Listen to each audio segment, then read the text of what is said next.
بائع الأحلام.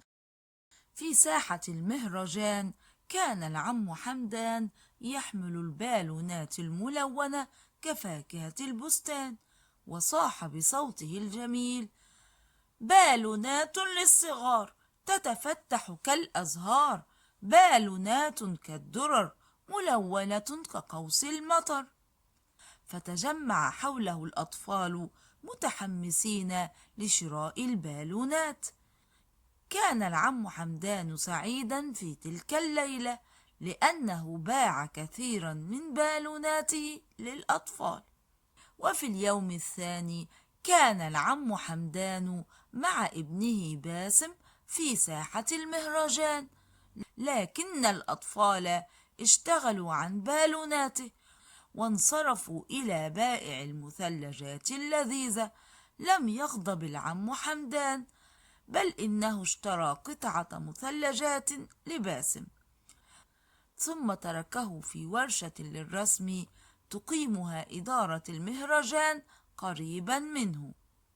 رسم باسم كل ما يحلم به على ورقة كبيرة: دراجة هوائية سريعة، وبيتا، وكتبا، وأجهزة، ورحلات.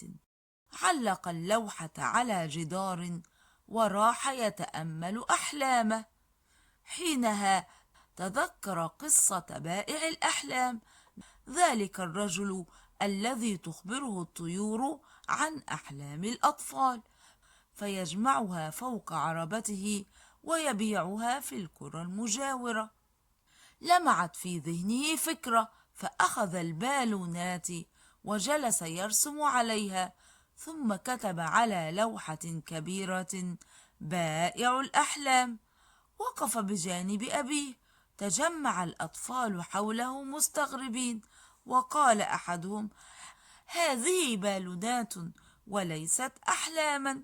فقال له باسم: ما حلمك يا صديقي؟ أحلم بقصر كبير جدا.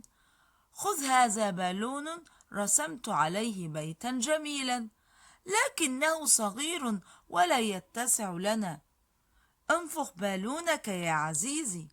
نفخ الطفل بالونه، فكبر الحلم وتحول البيت الصغير إلى قصر كبير. وقفز الأطفال فرحين يشترون أحلامهم التي تكبر.